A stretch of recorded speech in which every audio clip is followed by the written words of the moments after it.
नमस्कार, मैं सतीश कुमार मिश्रा और स्वागत करता हूं आप सभी का कॉम्पिटिटिव इंग्लिश ट्यूटोरियल के यूट्यूब चैनल पर। और आज मैं आप सबों के बीच में फाइनाइट और नॉन फाइनाइट वर्ब के रूप में एक ऐसा टॉपिक लेकर के हाजिर हूं जिसके बारे में बहुत सारे कोचिंग, ट्यूशन और क्लासेस करने के बावजूद भी स्टूडेंट्स हमेशा कंफ्यूजन में रहते हैं। ये टॉपिक ही ऐसा है, इसको इतना क्रिस्टल क्लियर तरीके से आज मैं क्लियर करने वाला हूं कि जिंदगी में फिर कभी आपको इसके बारे में लेस मात्र का कोई कंफ्यूजन नहीं रहेगा। तो आज बिना देरी किए हुए हम इस वीडियो को शुरू करते हैं और आप बने रहिए मेरे साथ, इस वीडियो के अंत तक बने रहिएगा। जी हाँ, वीडियो थोड़ा लंबा होगा पर ये एक बार में ही पूरा कॉन्सेप्ट क्लियर करना जरूरी है, इसलिए ये वीडियो थोड़ी सी लंबी हो जाएगी। लंबा होने के लिए क्षमा प्रार्थी हूँ, लेकिन दावा है कॉन्सेप्ट 100% क्लियर होगा। जिंदगी में कभी फिर इसके बाद आपको फाइनाइट और नॉन फाइनाइट पहचानने में और उसके इस्तेमाल करने में कोई कंफ्यूजन नहीं रहने वाली है। तो चलिए अब हम जल्दी से चलते हैं अपने स्क्रीन पर और आगे अब हम शुरू करेंगे फाइनाइट और नॉन फाइनाइट।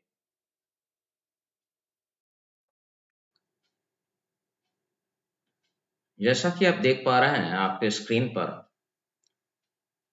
आज हम पढ़ने वाले हैं फाइनाइट और नॉन फाइनाइट वर्ब के बारे में पूरी तरीके से विस्तार से।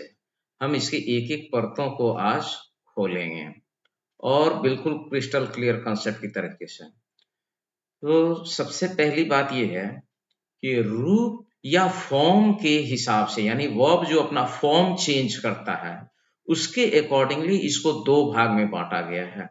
पहला है फाइनाइट वर्ब और दूसरा है नॉन फाइनाइट वर्ब। तो what is finite and what is non finite, अब हम इसको जानेंगे। तो फाइनाइट वर्ब का मतलब क्या होता है? फाइनाइट वर्ब का मतलब होता है सीमित होना, जो सीमित हो। और ये सीमित किसके द्वारा होता है, अब हम इसके बारे में जानेंगे कि व्हाट इज फाइनाइट वर्ब। चलिए हम वन बाय वन इसके सारे डिटेल्स को समझते हुए आगे बढ़ते हैं एक एक करके। तो सबसे पहले हम जानेंगे व्हाट इज फाइनाइट वर्ब। इसका डेफिनेशन ये है कि the verb which becomes singular or plural according to the subject is called a finite verb.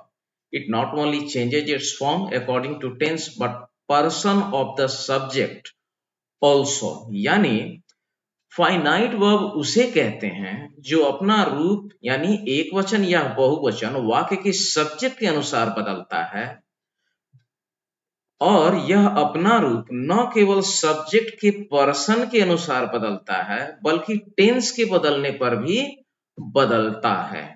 चलिए हम इसको भी विस्तार से देखते हैं कि ये कैसे बदलता है। इसको हम समझेंगे एक एग्जाम्पल के माध्यम से। अब एग्जाम्पल में हम बात करें तो अभी हमारे सामने आपकी स्क्रीन पर दिखेगा कि कैसे वर्ब अपना रूप बदलता है और क्यों उसको फाइनाइट कहते हैं। फाइनाइट का अर्थ होता है सीमित होना। आखिर वर्ब किसके द्वारा सीमित किया जाएगा? तो वर्ब सीमित होता है या लिमिटेड होता है अपने सब्जेक्ट के नंबर, पर्सन और टेंस के अनुसार। जो वर्ब अपना फॉर्म चेंज करे that is called finite verb. अब चलिए इसको हम सबसे पहले एग्जाम्पल के माध्यम से समझते हैं। सबसे पहला एग्जाम्पल है यहाँ, राम प्लेज फुटबॉल। अब आप देखिए राम सिंगुलर सब्जेक्ट है, तो और ये सेंटेंस जो है ये सिंपल प्रेजेंट में है। तो Ram third person singular number है, इसलिए प्लेज सिंगुलर वर्ब हो गया, यानी वर्ब का पांचवा फॉर्म है। तो सब्जेक्ट सिंगुलर है इसलिए वर्ब सिंगुलर है। तो मैंने देखा यहाँ, आप सभी ने देखा सिंगुलर सब्जेक्ट और सिंगुलर वर्ब। तो ये हुआ राम प्लेज फुटबॉल। यहाँ प्लेज राम के अकॉर्डिंगली V5 है। अब वही वाक्य देखिए सेकंड में कहता है Ram and his friends play football. अब यहां हम देख रहे हैं कि राम एंड हिज फ्रेंड्स, अब ये राम और उसके दोस्त, ये दो सब्जेक्ट एंड के साथ जुड़े हुए, ये प्लूरल सब्जेक्ट हो गया।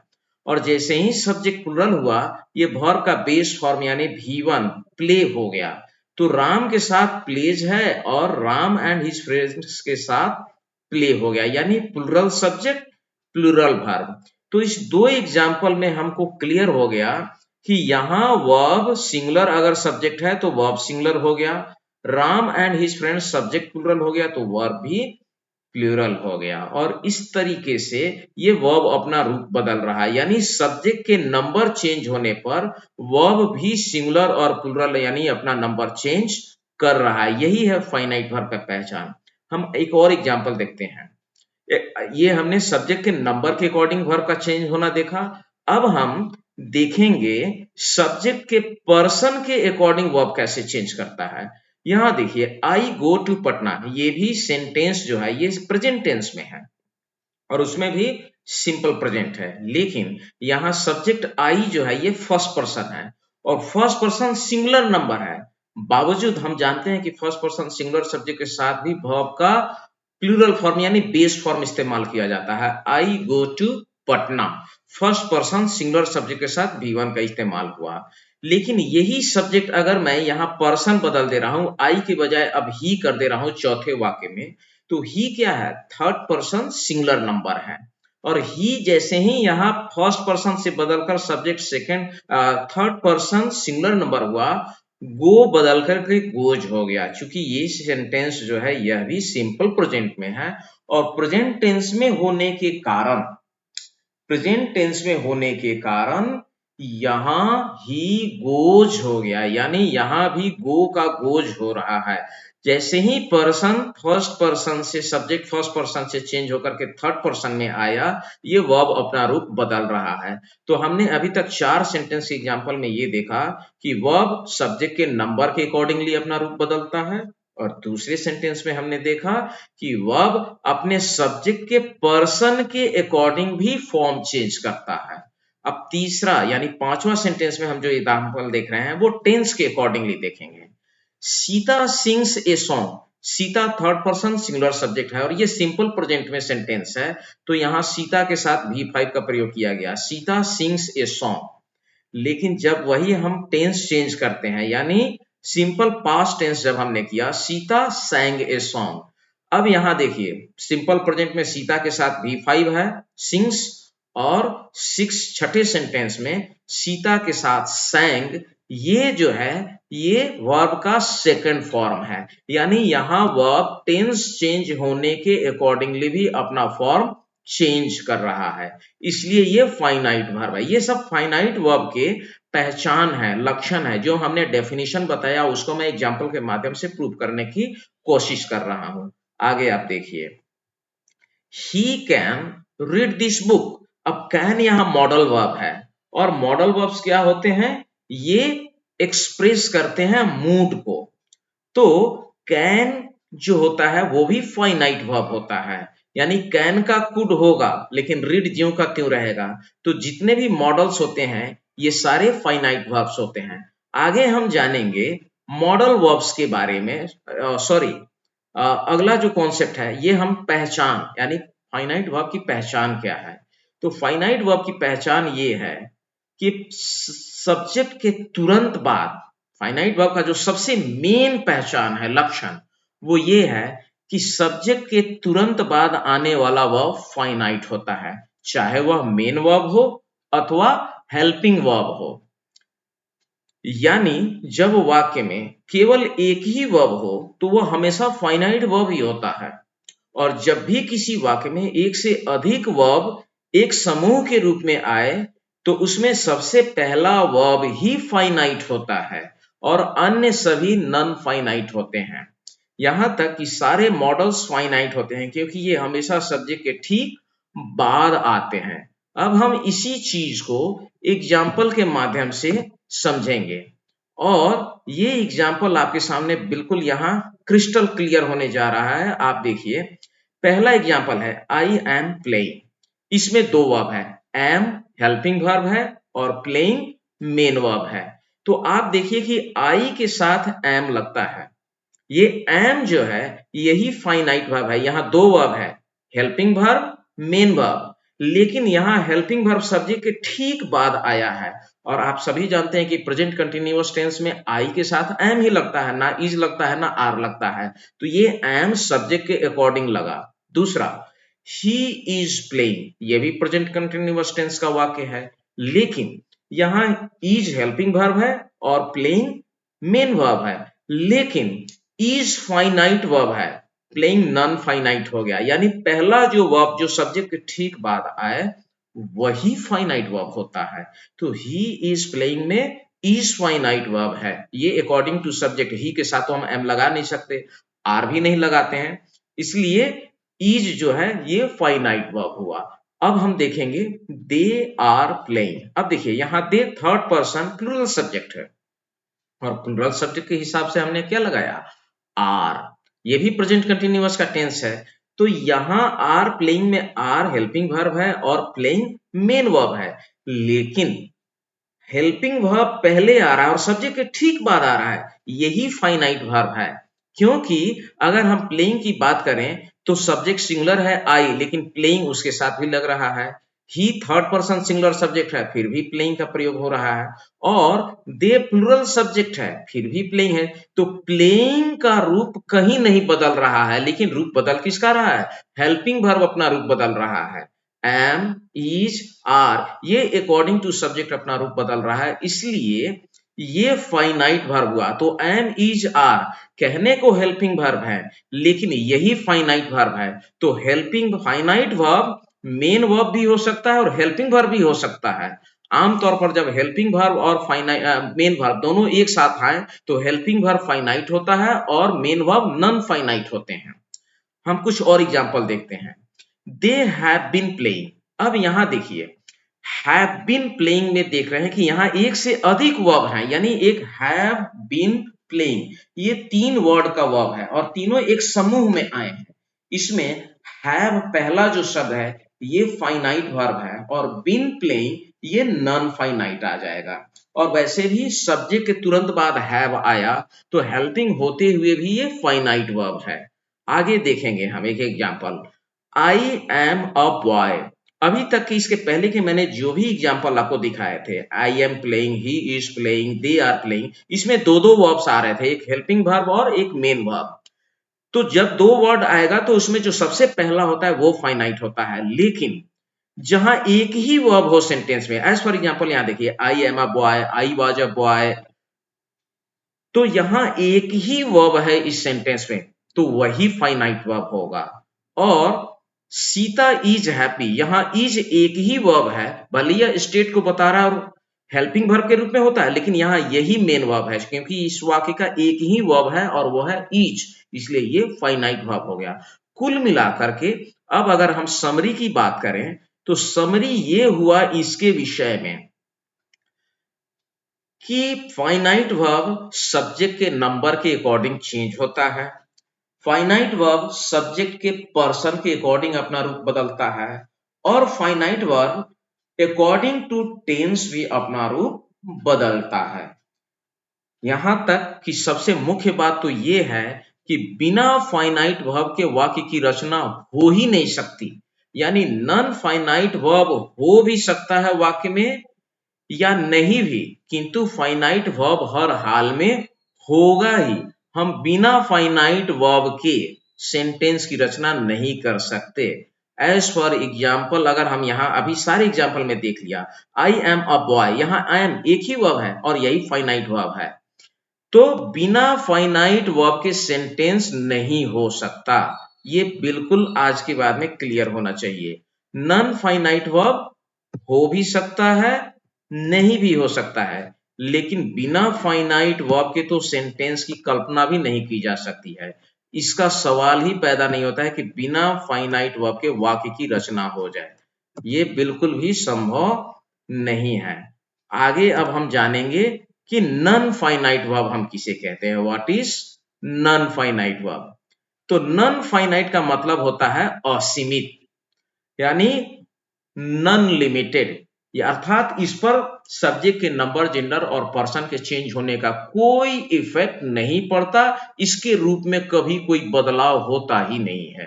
अभी फाइनाइट का सारा रूप बदलना आपने देखा, अब आप नॉन फाइनाइट के बारे में देखेंगे। तो इसका डेफिनेशन ये है the verb which does not change in form according to the subject is called a non-finite verb।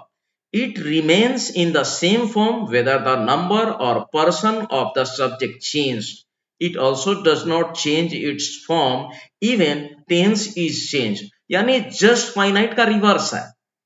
वैसा वर्ब जिसके रूप में सब्जेक्ट के नंबर, पर्सन अथवा टेंस के बदलने का कोई प्रभाव न पड़ता हो, उसको हम नॉन फाइनाइट वर्ब कहते हैं।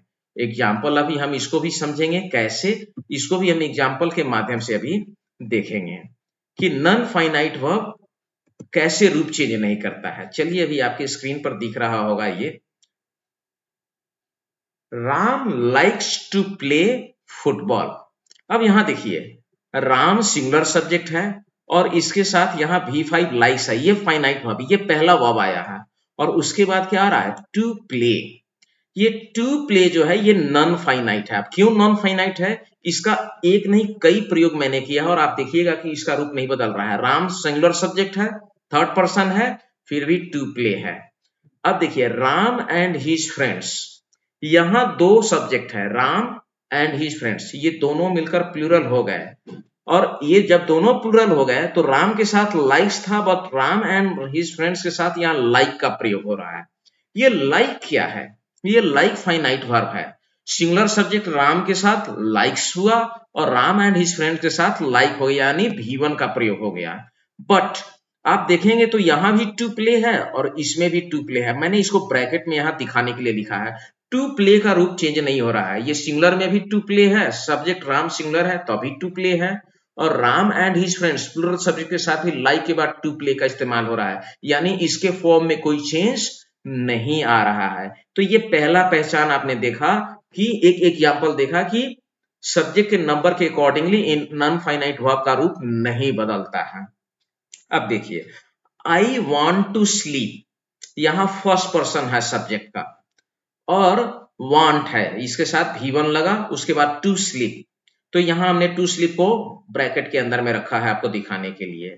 और आगे देखिए, ही वॉन्ट्स टू स्लीप, यहां भी टू स्लीप। अब कहने का मतलब है कि आई फर्स्ट पर्सन सिंगुलर सब्जेक्ट है, इसके साथ V1 तो लगता है, ये पता है, तो वांट फाइनाइट वर्ब हुआ।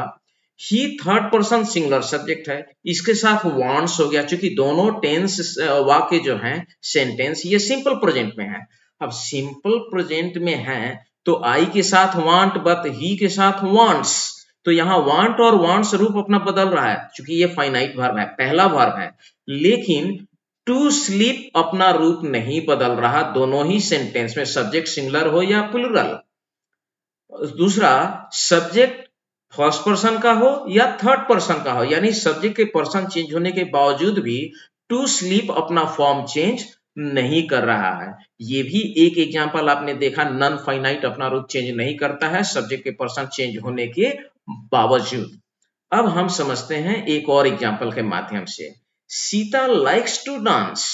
अब यहां देखिए, Sita likes to dance, Sita third person singular subject है और सिंपल प्रेजेंट में है, तो मैंने यहां आपको दिखाया कि लाइक्स सिंपल प्रेजेंट में है और सीता सिंगुलर सब्जेक्ट है, तो सीता के अकॉर्डिंगली वर्ब के पांचवें फॉर्म का हमने इस्तेमाल किया यहां पर सिंगुलर वर्ब के रूप में।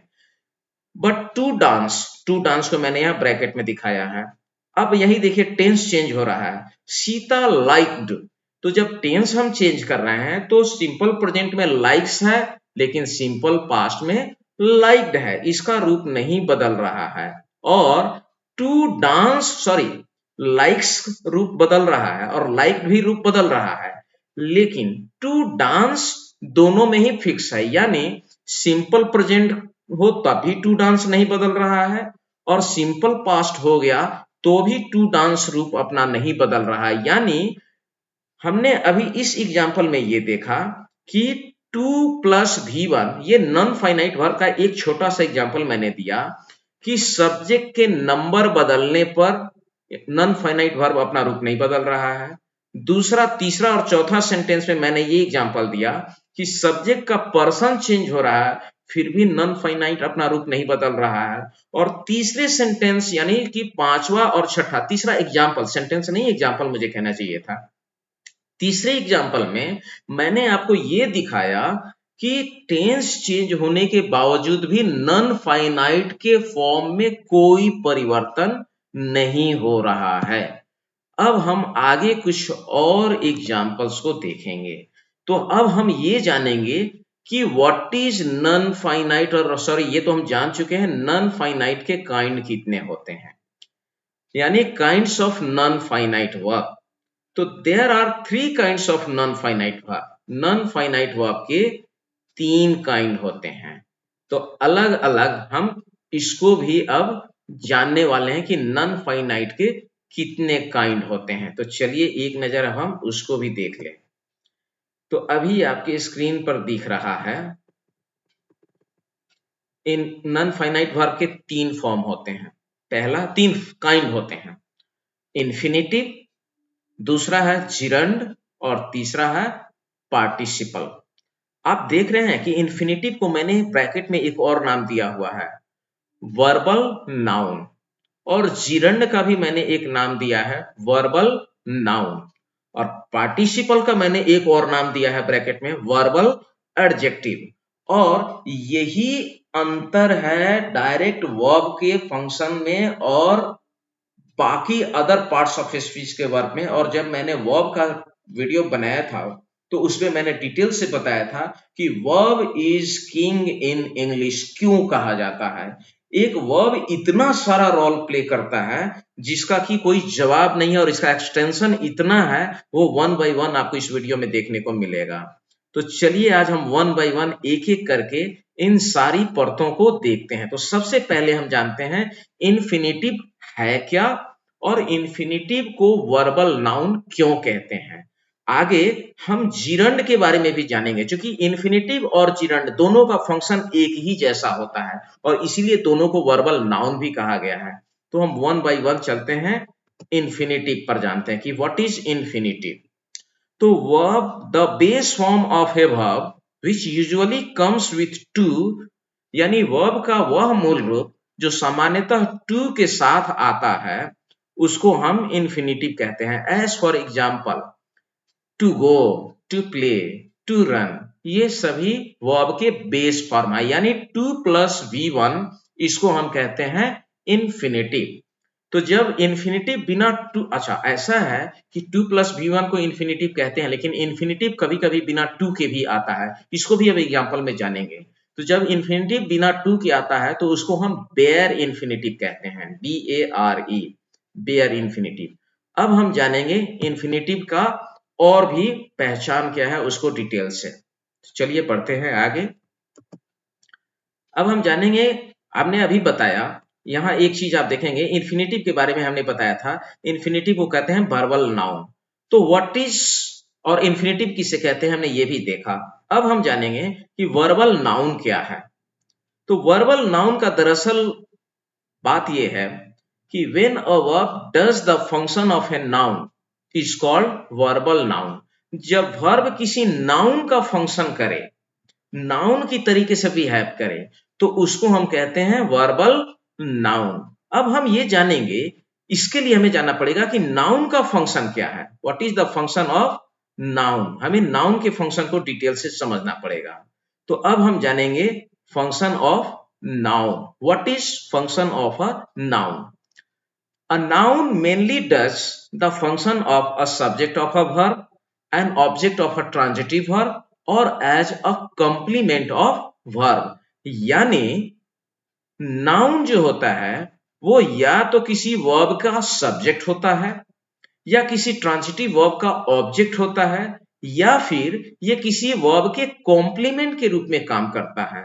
तो अब हमें ये जानना पड़ेगा कि सब्जेक्ट क्या है, ऑब्जेक्ट क्या है और कंप्लीमेंट क्या है।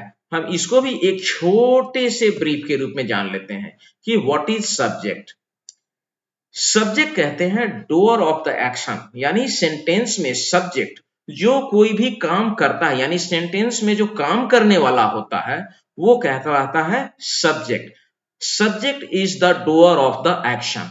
ऑब्जेक्ट, सब्जेक्ट जो कुछ भी करता है और उसके करने का प्रभाव जिस चीज पर पड़ता है उसको हम कहते हैं रिसीवर, यानी रिसीवर ऑफ द एक्शन, यानी सब्जेक्ट के द्वारा किए गए कार्य का प्रभाव जो रिसीव करे या जिस पर काम का प्रभाव पड़ता है, दैट इज कॉल्ड ऑब्जेक्ट। और तीसरा होता है द वर्ड और phrase which is used to complete the sense. कभी कभी सेंटेंस में सब्जेक्ट, वर्ब, ऑब्जेक्ट होने के बावजूद भी सेंस क्लियर नहीं होता, कंप्लीट नहीं होता। वहां जिस वर्ड या ग्रुप ऑफ वर्ड्स को लगाने से मीनिंग कंप्लीट हो जाए, दैट इज कॉल्ड कंप्लीमेंट। तो अब हम एक एक कर इस एग्जाम्पल के माध्यम से जानेंगे कि नाउन का ये सारा फंक्शन है। मैंने जो बताया सब्जेक्ट, ऑब्जेक्ट और कंप्लीमेंट, ये नाउन का फंक्शन है। और जब यही फंक्शन कोई वर्ब आकर के करने लगे तो उसको इक्विवेलेंट नाउन माना जाता है। और इसीलिए ग्रामर में वर्ब का इतना जबरदस्त रोल है कि अभी हम इन्फिनेटिव की चर्चा कर रहे हैं। देखिए इन्फिनेटिव एज ए सब्जेक्ट कैसे रोल प्ले करता है, यानी नाउन की तरीके से ये किसी वर्ब का सब्जेक्ट या ऑब्जेक्ट कैसे बनता है। तो हम सबसे पहले देखेंगे कि ये सब्जेक्ट के फॉर्म में कैसे काम करता है। यहाँ एग्जाम्पल आपके सामने है। मैंने पहले सेंटेंस में एग्जाम्पल नाउन का दिया है और उसी नाउन को रिप्लेस करके उसकी जगह इन्फिनेटिव रख करके उसे एग्जाम्पल को समझाने का प्रयास किया है। तो आप सबसे पहला सेंटेंस आप देखिए, यहाँ आपका स्क्रीन पर दिख रहा है, air is necessary for life. यहाँ इज वर्ब है। हम पहले वाक्य में आ जाए तो यहाँ इज वर्ब है और एयर क्या है, ये नाउन है और इस सेंटेंस में इज का ये सब्जेक्ट है।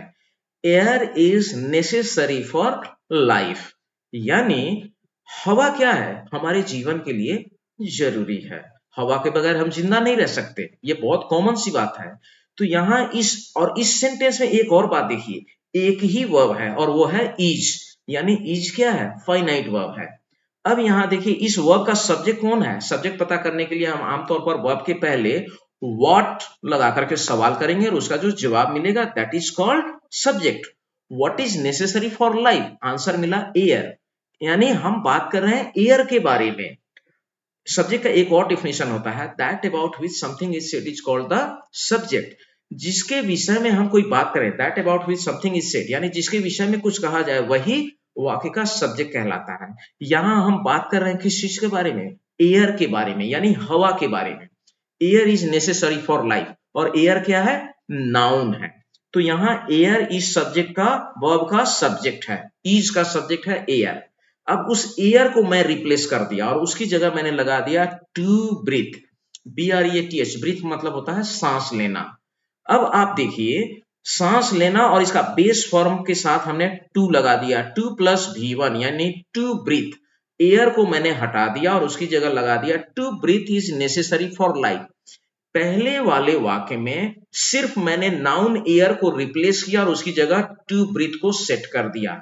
अब देखिए व्हाट इज, सेकंड सेंटेंस का अगर सवाल किया जाए what is necessary for life, आपको जवाब मिलेगा टू ब्रीथ, यानी टू ब्रीथ यहां पर इस वर्ब का सब्जेक्ट बन गया।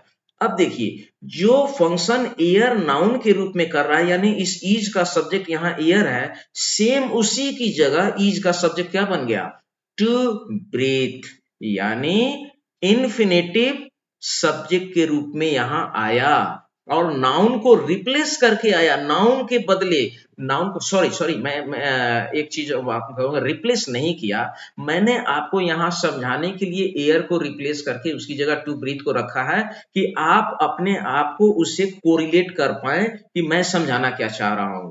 तो जिस तरीके से नाउन किसी वर्ब का सब्जेक्ट होता है, सेम फंक्शन इन्फिनेटिव भी वर्ब के सब्जेक्ट के रूप में आकर के करता है। इसलिए ये वर्ब का सब्जेक्ट यहां पर हो गया टू ब्रीथ, यानी here to breathe is doing the function of a noun as a subject of verb is.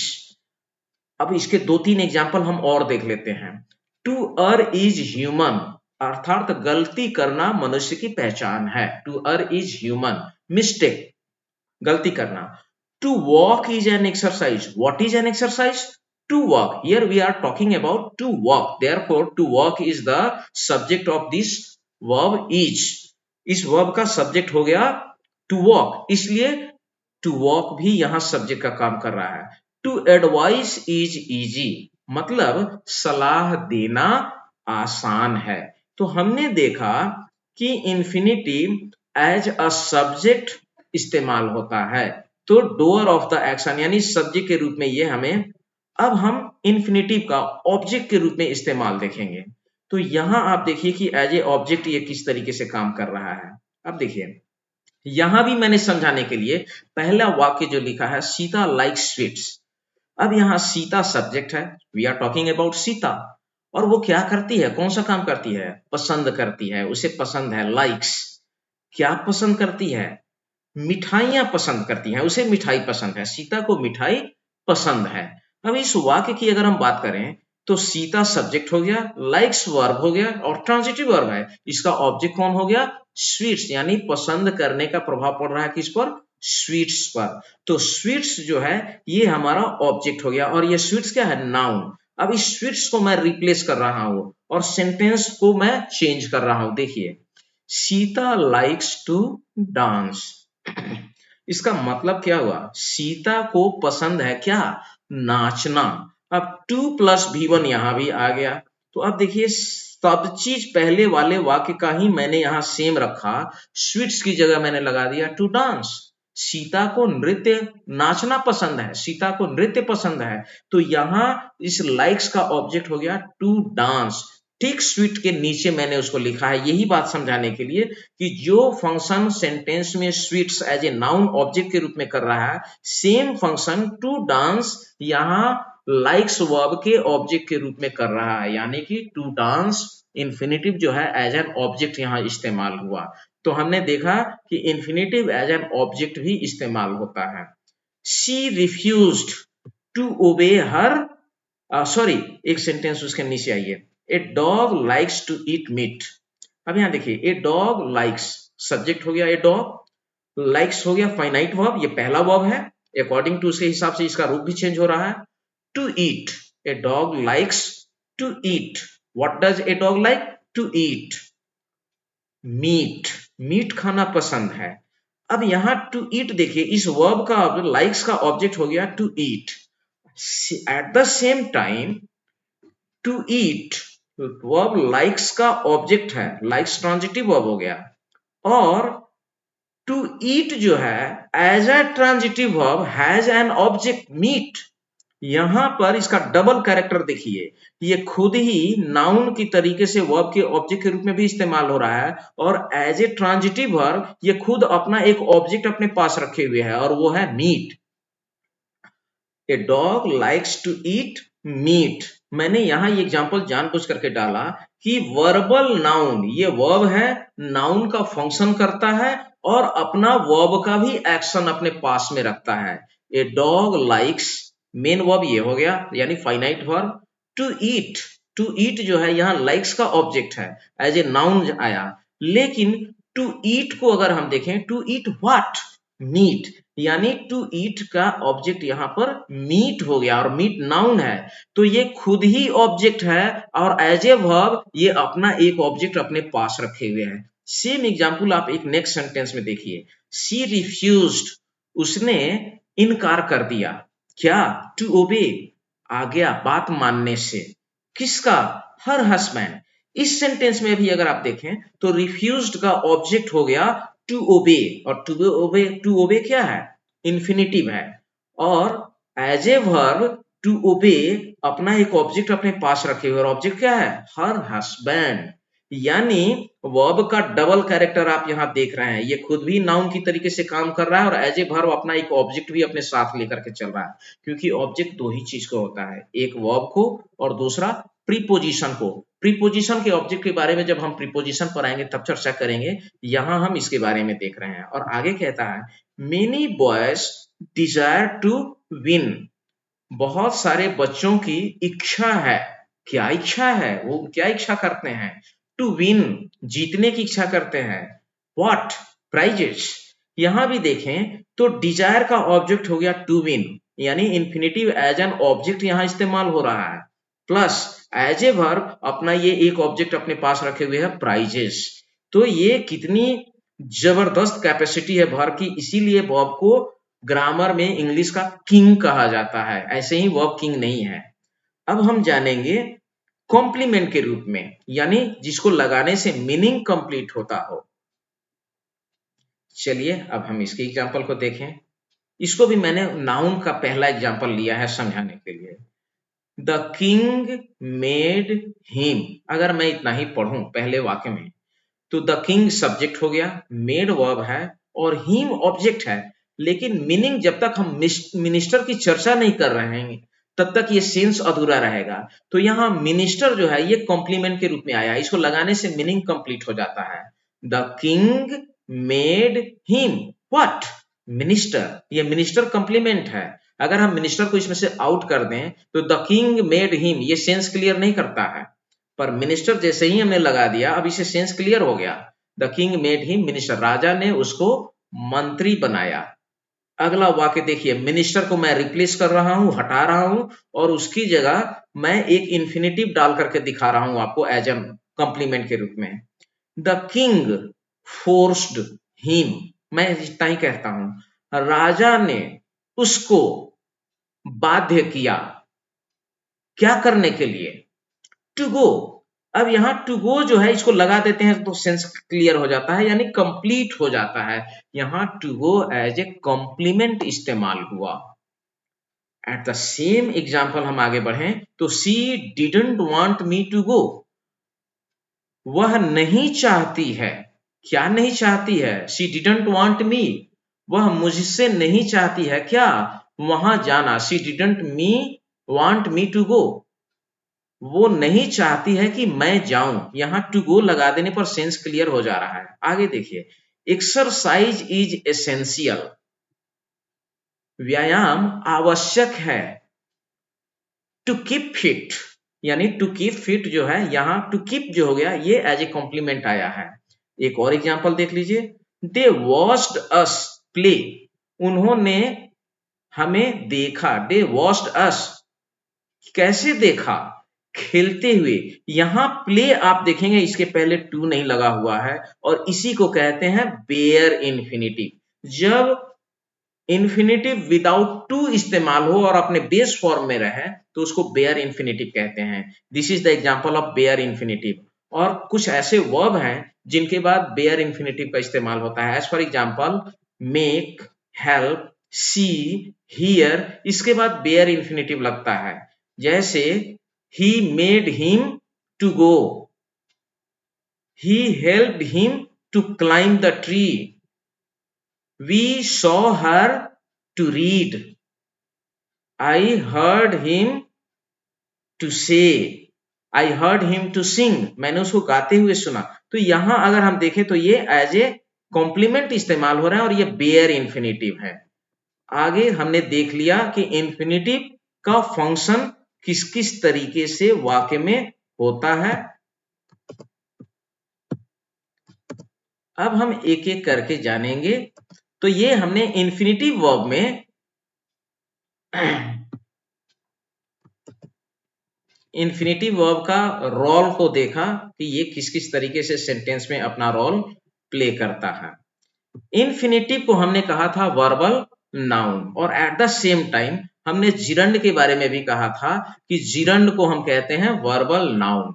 यानी 2 + V1 जिस तरीके से सब्जेक्ट, ऑब्जेक्ट और कॉम्प्लीमेंट का काम करता है और इन तीनों चीजों के बारे में हम जान चुके हैं, तो बहुत कम समय में अब जिरंड को समझना बड़ा आसान हो जाएगा।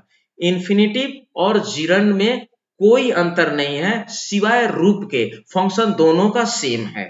तो चलिए अब हम इन्फिनिटिव को डिटेल से जानते हैं। तो सबसे पहले जिरंड की पहचान क्या है, यानी जिरंड को कैसे पहचानेंगे।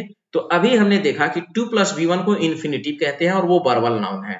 जिरंड का पहचान देखिए, the ING form of a verb which is used as a noun is called gerund. यानी वर्ब का वह रूप जो आईएनजी फॉर्म में हो, यानी वर्ब का फोर्थ फॉर्म, उसको हम जिरंड कहते हैं। और कब, जब वह नाउन का फंक्शन कर रहा हो। एज फॉर एग्जांपल देखिए, वर्ब का आईएनजी फॉर्म है, रूप है जिसका नाउन की तरह इस्तेमाल होता है। एज फॉर एग्जांपल इन्फिनिटिव का एग्जांपल हमने देखा, to go, to play, to run. इसका एग्जांपल होगा गोइंग, प्लेइंग, सिंगिंग। अब हम इसका नाउन का फंक्शन तो हमने ऑलरेडी इन्फिनिटिव में जो बताया कि ये सब्जेक्ट, ऑब्जेक्ट और कंप्लीमेंट का काम करता है, सेम फंक्शन यहां वो जिरंड करने जा रहा है और इसीलिए इसको हम वर्बल नाउन कहते हैं। यानी जो काम वर्बल नाउन करेगा, इन्फिनिटिव करेगा, सेम फंक्शन जिरंड भी करेगा।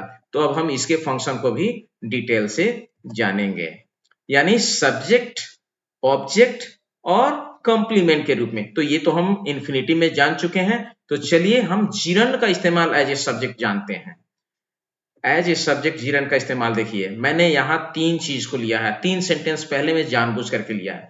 पहला में नाउन को सब्जेक्ट के रूप में रखा है, दूसरे में उस नाउन को हटा करके इन्फिनिटिव को एज ए सब्जेक्ट रखा है, जो मैंने अभी जस्ट एक्सप्लेन किया, और तीसरे सेंटेंस में इन्फिनिटिव को हटा करके सेम उसकी जगह मैंने जिरंड को रखा, ताकि आप कोरिलेट कर पाए और आपको इन्फिनिटिव और जिरंड का फंक्शन सेम है, रूप अलग है, और उसे कॉन्सेप्ट में किसी तरीके का कोई कंफ्यूजन ना रह जाए। एज फॉर एग्जाम्पल पहला सेंटेंस आप देखिए, द मूवी इज इंटरेस्टिंग।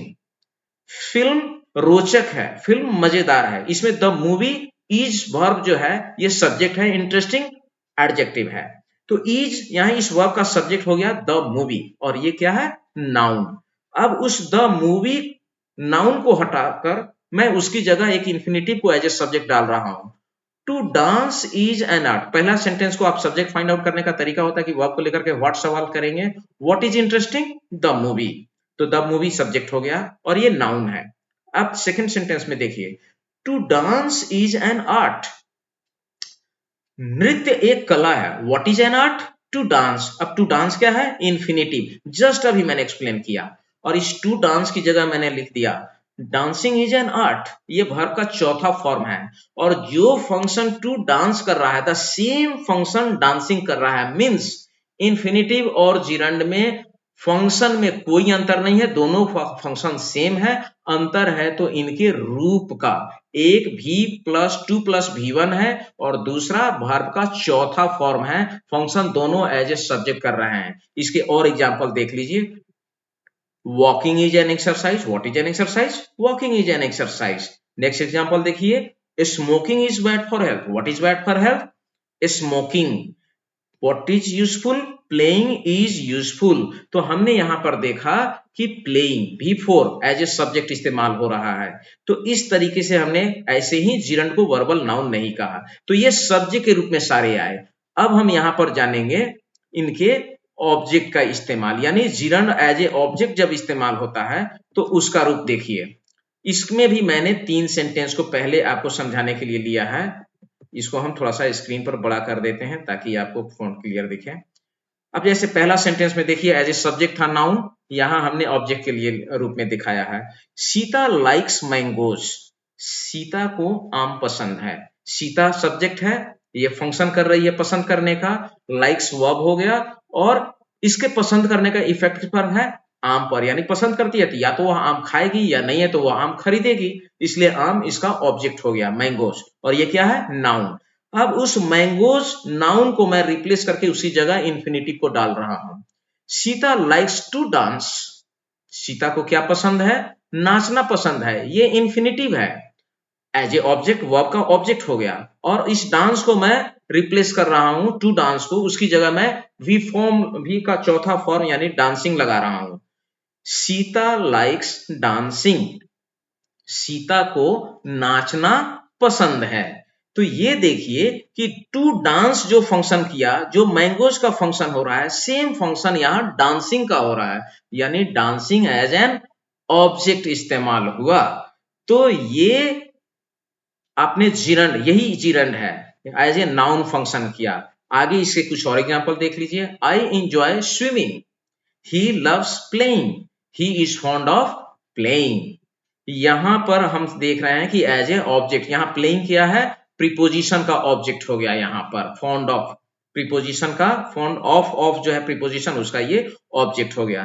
तो जिरंड एज एन ऑब्जेक्ट भी इस्तेमाल होता है। अब हम इसका इस्तेमाल देखेंगे कॉम्प्लीमेंट के रूप में। तो कॉम्प्लीमेंट के रूप में भी इसका इस्तेमाल देखिए।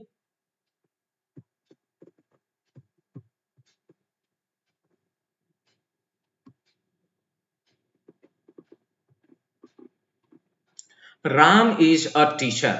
राम इज सब्जेक्ट वर्ब, और एक टीचर जो है ये कॉम्प्लीमेंट है, ये नाउन है।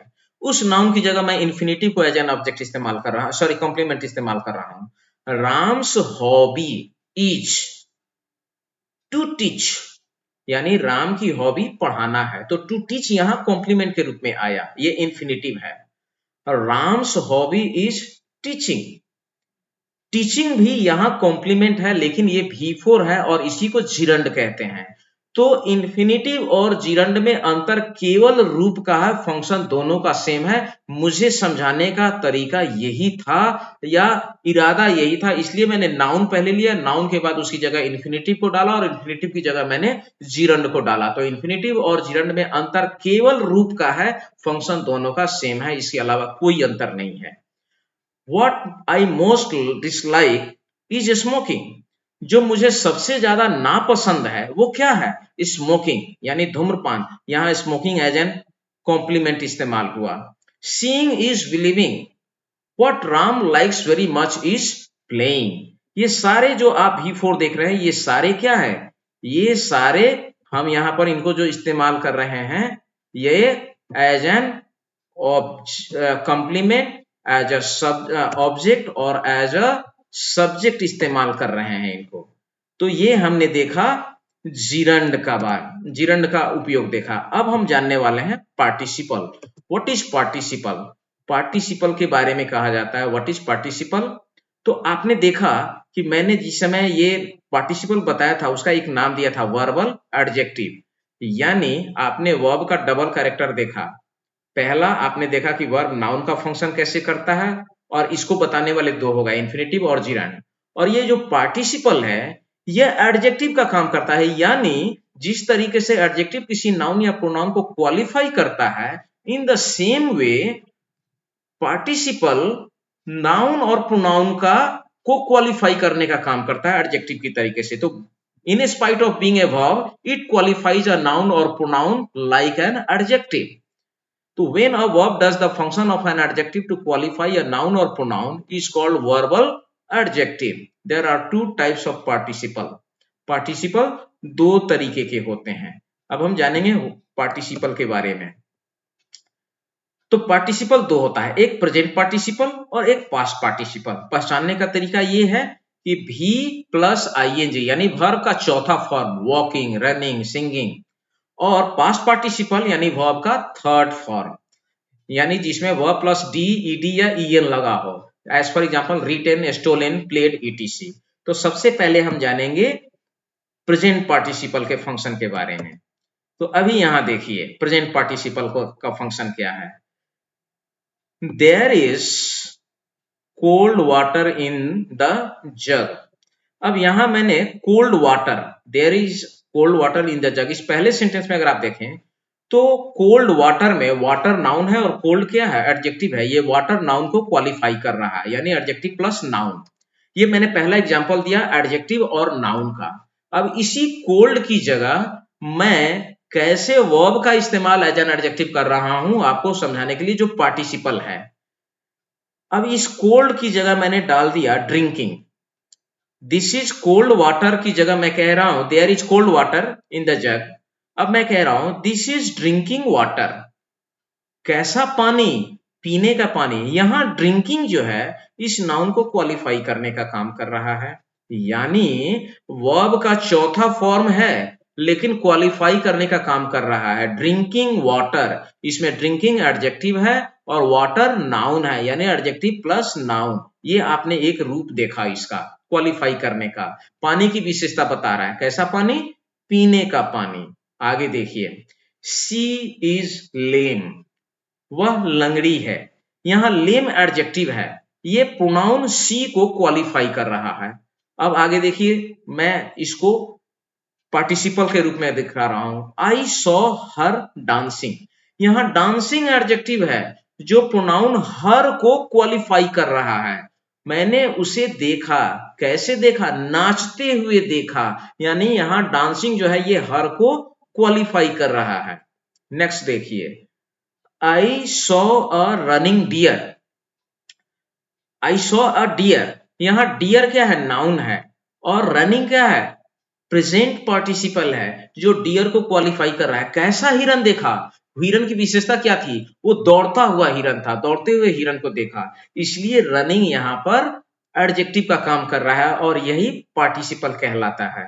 आगे देखिए, he killed a flying bird, उसने एक चिड़िए को मारा। और कैसी चिड़िए को मारा? उड़ती हुई चिड़िया, यानी फ्लाइंग एडजेक्टिव हो गया और बर्ड नाउन हो गया, एडजेक्टिव प्लस नाउन।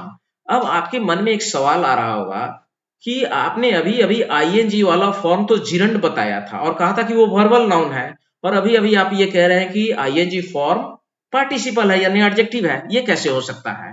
तो difference between participle and gerund, अब हम इसको भी थोड़ा सा देख ही लेते हैं।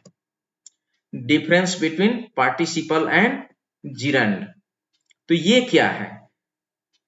तो running is a good exercise, यहां रनिंग देखिए, is, what is a good exercise? Running. तो रनिंग एज अ सब्जेक्ट इस्तेमाल हुआ, यानी नाउन के रूप में। नाउन का फंक्शन क्या होता है? वो किसी सब्जेक्ट का काम करता है। तो यहाँ नाउन के बहुत सारे फंक्शन हैं, लेकिन उसमें एक फंक्शन उसका ये भी है कि वो वर्ब के सब्जेक्ट के रूप में आता है। मैंने उसी को अभी यहाँ उदाहरण के रूप में लिया है। Running is a good exercise, इसमें रनिंग इज वर्ब का सब्जेक्ट है। लेकिन जस्ट सेकंड सेंटेंस में आप देखिए, I saw a running deer, मैंने एक दौड़ते हुए हिरन को देखा। यहां रनिंग क्या कर रहा है? ये रनिंग प्रेजेंट पार्टिसिपल है, इस डियर हिरन को क्वालिफाई कर रहा है। तो दोनों रनिंग का अंतर आप देखेंगे तो अब जिरंड और प्रेजेंट पार्टिसिपल में आपको कोई कंफ्यूजन नहीं रह जाएगा।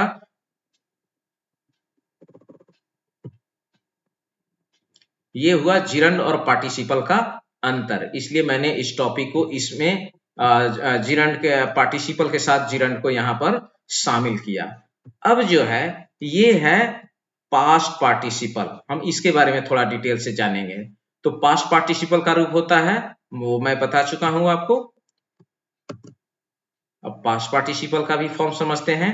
पार्टिसिपल मतलब वर्बल एडजेक्टिव, तो जिस तरीके से प्रेजेंट पार्टिसिपल नाउन को क्वालिफाई करता है, इन द सेम वे ये भी नाउन को क्वालिफाई करने का काम करता है। नाउन और प्रोनाउन दोनों को जो क्वालिफाई करे दैट इज एडजेक्टिव।